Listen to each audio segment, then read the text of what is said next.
ಏನ್ ರಾಮಣ್ಣವ್ರೆ, ಬೆಳೆ ಫುಲ್ ಜೋರಾ?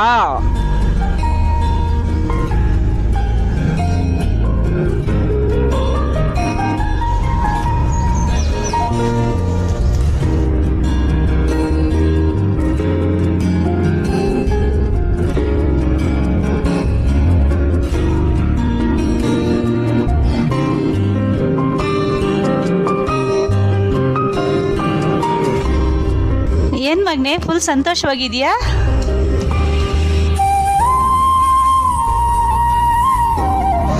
ಏನಿಲ್ಲಮ್ಮ, ಟೊಮೆಟೊ ಬೆಳೆ ಇಟ್ಟಿದ್ದೀನಿ, ಒಳ್ಳೆ ಲಾಭ ಸಿಕ್ಕರೆ ಚೆನ್ನಾಗೈತೆ.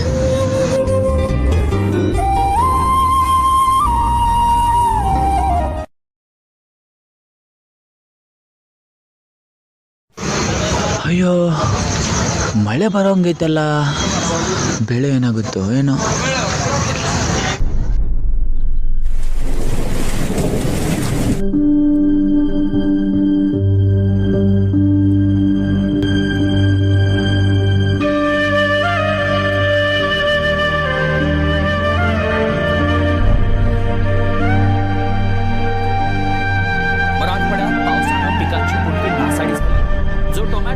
शेतकऱ्यांना 2 पैशांचा फायदा करून देणार होता, त्या टोमॅटोची झाडं पावसामुळे उन्मळून पडली.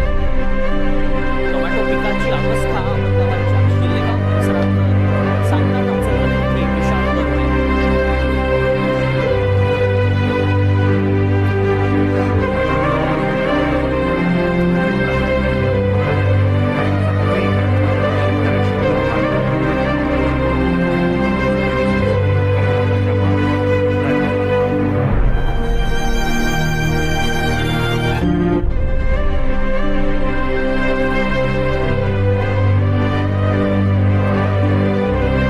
ಟೊಮೆಟೊ ಬೆಳೆ ಆಗದೆ ಈ ಹಾಳಾದ ಮಳೆಯಿಂದ ಅದೂ ಹಾಳಾಗೋಯ್ತು. ಇರಲಿ, ಪರವಾಗಿಲ್ಲ, ಇನ್ನೊಂದು ಬೆಳೆ ಹಾಕ್ತೀನಿ.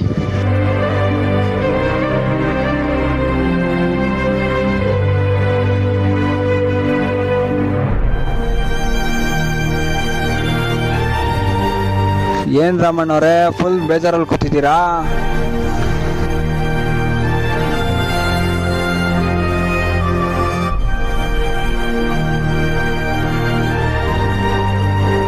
ನೋಡಪ್ಪ, ಟೊಮೆಟೊ ಬೆಳೆ ಹಾಕಿದ್ದೆ, ಅದೂ ಹಾಳಾಗೋಯ್ತು. ಈಗ ಕಲ್ಲಂಗಡಿ ಹಾಕಿದ್ದೀನಿ, ಅದು ಕೂಡ ಕಾಯಿ ತುಂಬ ಸೈಜ್ ಚಿಕ್ಕದು ಬಂದಿದೆ. ಏನು ಮಾಡಬೇಕಂತ ಗೊತ್ತಾಗ್ತಿಲ್ಲ ನೋಡಪ್ಪ. ಅಷ್ಟೇನಾ ರಾಮಣ್ಣವ್ರೆ? ಅದಕ್ಕೆಲ್ಲ ತಲೆ ಕೆಡ್ಸ್ಕೊಂಡು ಕೂತ್ಕೊಂಡ್ರೆ ಹೆಂಗೆ? ಬೆಳಗ್ಗೆ ನಮ್ಮ ಕಾಲೇಜ್ ಹತ್ರ ಬನ್ನಿ, ನಿಮ್ಗೆ ಏನೇನು ಸಮಸ್ಯೆ ಆಗಿದೋ ಅದಕ್ಕೆಲ್ಲ ಪರಿಹಾರ ಹುಡ್ಕೋಣ.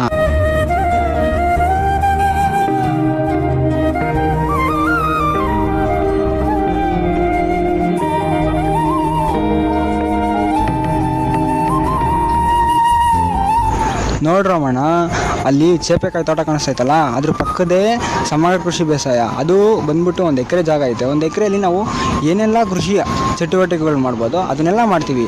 ಯಾಕಂದರೆ ಒಂದರಲ್ಲಿ ಲಾಸ್ ಆಗುತ್ತೆ, ಇನ್ನೊಂದ್ಸಲಿ ಒಂದರಲ್ಲಿ ಲಾಸ್ ಆದರೆ ಇನ್ನೊಂದರಲ್ಲಿ ಆದಾಯ ಪಡಿಬೇಕು. ಆವಾಗಲೇ ತಾನೇ ಕರೆಕ್ಟಾಗಿ ಮೇಂಟೈನ್ ಆಗೋದು. ಅದಕ್ಕೆ ಎಲ್ಲ ಬೆಳಿತೀವಿ. ಅಲ್ಲಿ ನೋಡೋಣ, ಅಲ್ಲಿ ಬಂದ್ಬಿಟ್ಟು ಮೀನುಗಾರಿಕೆ ಮಾಡ್ತೀವಿ. ಮೀನುಗಾರಿಕೆ ಆದಮೇಲೆ ಹೈನುಗಾರಿಕೆ, ಅದ್ರ ಪಕ್ಕದಲ್ಲೇ ಹೈನುಗಾರಿಕೆ ಮಾಡಿದ್ದೀವಿ. ಅದಾದಮೇಲೆ ಅದಕ್ಕೆ ಮೇವು ಬೇಕಲ್ಲನಪ್ಪ, ಮೇವಿಗೆ ನಮಗೆ ಗೊಬ್ಬರ ಬೇಕು.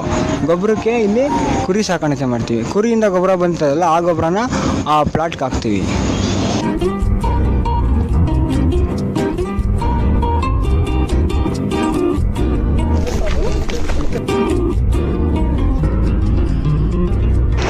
ನೋಡಿ ರಮಣ್ಣವರೇ, ನಿಮಗೆ ಮಳೆ ಬಗ್ಗೆ ಮತ್ತು ಮಾರ್ಕೆಟ್ ಬಗ್ಗೆ ಏನಾರ ವಿಷಯ ಬೇಕು ಅಂತಂದರೆ, ಹೆಚ್ಚಿನ ಮಾಹಿತಿ ಬೇಕು ಅಂತಂದರೆ ಮೊಬೈಲ್ಸಲ್ಲೇ ಆ್ಯಪ್ಗಳೆಲ್ಲ ಸಿಗ್ತವೆ. ಆ್ಯಪ್ಗಳನ್ನ ಡೌನ್ಲೋಡ್ ಮಾಡ್ಕೊಂಡು ಅದರಿಂದ ಉಪಯೋಗ ಪಡ್ಕೊಳ್ಳಿ. ಈ ಕಡೆ ಹೋದರೆ ಮಣ್ಣಿನ ಪರೀಕ್ಷಾ ಕೇಂದ್ರ ಇದೆ ನೋಡಿ ಅಣ್ಣ. ನೋಡ್ರಮ್ಮಣ್ಣ, ಇಲ್ಲಿ ಅಲ್ಲಿಂದ ಬಂದಮೇಲೆ ಇದು ಜೇನು ಸಾಕಾಣಿಕೆ. ಜೇನು ಸಾಕಾಣಿಕೆ ಕೇಂದ್ರದಲ್ಲಿ ನಿಮಗೆ ಆಗಿರ್ತಕ್ಕಂಥ ಮೇಯ್ನ್ ಏನು ಪ್ರಾಬ್ಲಮ್ ಆಗೈತಲ್ಲ, ಅದಕ್ಕೆ ಸೊಲ್ಯೂಷನ್ ಇಲ್ಲಿ ಸಿಗುತ್ತೆ. ಹೆಂಗೆ ಅಂತಂದರೆ, ನಿಮ್ಮ ಹೊಲದಲ್ಲಿ ಆಗಿರ್ತಕ್ಕಂಥ ಪ್ರಾಬ್ಲಮ್ ಏನು ಅಂತ ಮೊದಲು ತಿಳ್ಕೊಬೇಕು.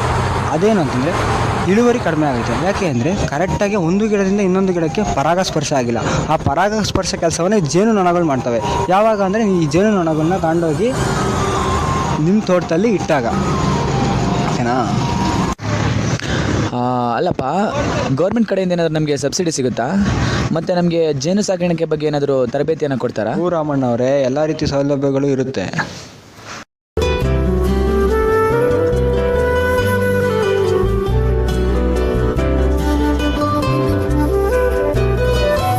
ಏನು ರಾಮಣ್ಣ ಅವರೇ, ಬೆಳೆ ಮಾರ್ಕೆಟ್ಗೆ ಹಾಕಿದ್ರಾ? ಹಾಂ, ಹೂನಪ್ಪಿ. ನೀನು ಕೊಟ್ಟಿರ್ತಕ್ಕಂಥ ಐಡಿಯಾಯಿಂದ ಜೇನು ಸಾಕಾಣಿಕೆನ ನಮ್ಮ ಹೊಲದಲ್ಲಿ ಅಳವಡಿಸ್ಕೊಂಡೆ. ಇದರಿಂದ ಬೆಳೆನೂ ಚೆನ್ನಾಗಿ ಬಂತು, ಕಲ್ಲಂಗಡಿ ಹಣ್ಣಿನ ಸೈಜು ಕೂಡ ಚೆನ್ನಾಗಿ ಬಂತು. ಆದ್ದರಿಂದ ಮಾರ್ಕೆಟಲ್ಲಿ ರೇಟು ಕೂಡ ಚೆನ್ನಾಗಿ ಸಿಕ್ತು. ತುಂಬ ಉಪಕಾರ ಆಯ್ತಪ್ಪ ನಿನ್ನಿಂದ. ನೀನು ಕೂಡ ಮುಂದೆ ಚೆನ್ನಾಗಿ ಓದಿ ಇನ್ನೂ 4 ಜನಕ್ಕೆ ಉಪಯೋಗ ಆಗೋವಂಥ ಕೆಲಸ ಮಾಡು. ಈ ಕಿರುಚಿತ್ರದ ಮೂಲಕ ನಮ್ಮೆಲ್ಲ ರೈತರಿಗೆ ತಿಳಿಸುವುದೇನೆಂದರೆ, ನಮಗೆ ಎಲ್ಲ ತಿಳಿದಿದೆ ಎಂದು ನಂಬಿಕೆ ಬೇಡ. ವಿಜ್ಞಾನ ಈಗ ತುಂಬ ಮುಂದುವರೆದಿದೆ. ನಾವು ಹಳೆಯ ಕೃಷಿ ಪದ್ಧತಿಯನ್ನು ಬಿಟ್ಟು ಹೊಸ ಕೃಷಿ ಪದ್ಧತಿ ಕಡೆಗೆ ಗಮನ ಹರಿಸೋಣ. ಹಾಗೆ ಹೊಸ ತಂತ್ರಜ್ಞಾನಗಳನ್ನು ಅಳವಡಿಸಿಕೊಳ್ಳೋಣ. ಹಾಗೆ ನಮ್ಮ ಕೃಷಿ ಆದಾಯವನ್ನು ಹೆಚ್ಚಿಸೋಣ. ಧನ್ಯವಾದಗಳು.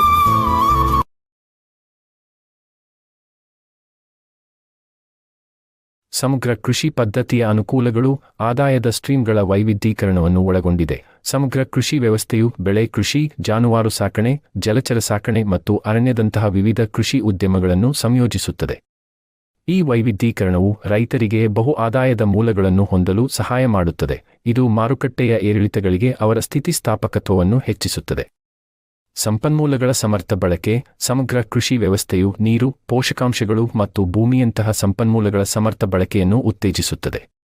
ಉದಾಹರಣೆಗೆ, ಒಂದು ಉದ್ಯಮದಿಂದ ತ್ಯಾಜ್ಯವನ್ನು ಮತ್ತೊಂದು ಉದ್ಯಮಕ್ಕೆ ಸಂಪನ್ಮೂಲವಾಗಿ ಬಳಸಬಹುದು. ಇದು ಸುಧಾರಿತ ಸಂಪನ್ಮೂಲ ಬಳಕೆಯ ದಕ್ಷತೆಗೆ ಕಾರಣವಾಗುತ್ತದೆ. ಮಣ್ಣಿನ ಫಲವತ್ತತೆ ಸುಧಾರಣೆ. ಸಮಗ್ರ ಕೃಷಿ ವ್ಯವಸ್ಥೆಯು ಮಣ್ಣಿನ ಫಲವತ್ತತೆಯನ್ನು ಹೆಚ್ಚಿಸುವ ಅಭ್ಯಾಸಗಳನ್ನು ಒಳಗೊಂಡಿದೆ. ಉದಾಹರಣೆಗೆ ಬೆಳೆ ಸರದಿ, ಹಸಿರು ಗೊಬ್ಬರ ಮತ್ತು ಸಾವಯವ ಕೃಷಿ. ಇದು ಸುಧಾರಿತ ಮಣ್ಣಿನ ಆರೋಗ್ಯ ಮತ್ತು ಹೆಚ್ಚಿದ ಬೆಳೆ ಉತ್ಪಾದಕತೆಗೆ ಕಾರಣವಾಗುತ್ತದೆ. ಕೃತಕ ಬುದ್ಧಿಮತ್ತೆ ಆಧಾರಿತ ಸಮಗ್ರ ಕೃಷಿ ವ್ಯವಸ್ಥೆಯು ಕೃಷಿ ಉತ್ಪಾದಕತೆ ಮತ್ತು ಸುಸ್ಥಿರತೆಯನ್ನು ಸುಧಾರಿಸಲು ಪ್ರಬಲ ಸಾಧನವಾಗಿದೆ. ಇಂತಹ ವ್ಯವಸ್ಥೆಯು ಸಂವೇದಕಗಳು, ಡ್ರೋನ್ಗಳು ಮತ್ತು ಉಪಗ್ರಹ ಚಿತ್ರಣ ಸೇರಿದಂತೆ ವಿವಿಧ ತಂತ್ರಜ್ಞಾನಗಳು ಮತ್ತು ಡೇಟಾ ಮೂಲಗಳ ಏಕೀಕರಣವನ್ನು ಒಳಗೊಂಡಿರುತ್ತದೆ. ರೈತರು ತಮ್ಮ ಬೆಳೆಗಳು ಮತ್ತು ಜಾನುವಾರುಗಳ ಬಗ್ಗೆ ಹೆಚ್ಚು ತಿಳುವಳಿಕೆಯುಳ್ಳ ನಿರ್ಧಾರಗಳನ್ನು ತೆಗೆದುಕೊಳ್ಳಲು ಅನುವು ಮಾಡಿಕೊಡುತ್ತದೆ. ಸಮಗ್ರ ಕೃಷಿ ವ್ಯವಸ್ಥೆಯಲ್ಲಿ ಕೃತಕ ಬುದ್ಧಿಮತ್ತೆಯ ಒಂದು ಸಂಭಾವ್ಯ ಅನ್ವಯವೆಂದರೆ ನಿಖರವಾದ ಕೃಷಿ. ಇದು ನೀರು ಮತ್ತು ರಸಗೊಬ್ಬರಗಳಂತಹ ಒಳಹರಿವುಗಳನ್ನು ಕಡಿಮೆ ಮಾಡುವಾಗ ಬೆಳೆ ಇಳುವರಿಯನ್ನು ಉತ್ತಮಗೊಳಿಸಲು ಡೇಟಾವನ್ನು ಬಳಸುವುದನ್ನು ಒಳಗೊಂಡಿರುತ್ತದೆ.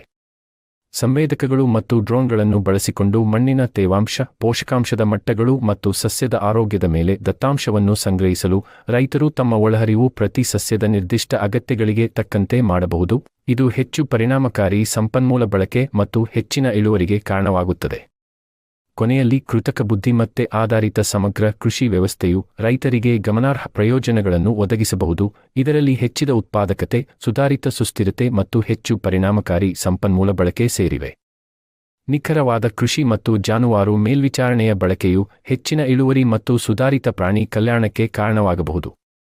ಅಂತೆಯೇ, ಕೃತಕ ಬುದ್ಧಿಮತ್ತೆ ಆಧಾರಿತ ಸಮಗ್ರ ಕೃಷಿ ವ್ಯವಸ್ಥೆಯು ಕೃಷಿಯಲ್ಲಿ ಕ್ರಾಂತಿಯನ್ನುಂಟು ಮಾಡುವ ಸಾಮರ್ಥ್ಯವನ್ನು ಹೊಂದಿದೆ ಮತ್ತು ಆಹಾರಕ್ಕಾಗಿ ಬೆಳೆಯುತ್ತಿರುವ ಬೇಡಿಕೆಯನ್ನು ಸಮರ್ಥನೀಯ ಮತ್ತು ಸಮರ್ಥ ರೀತಿಯಲ್ಲಿ ಪೂರೈಸಲು ಸಹಾಯ ಮಾಡುತ್ತದೆ.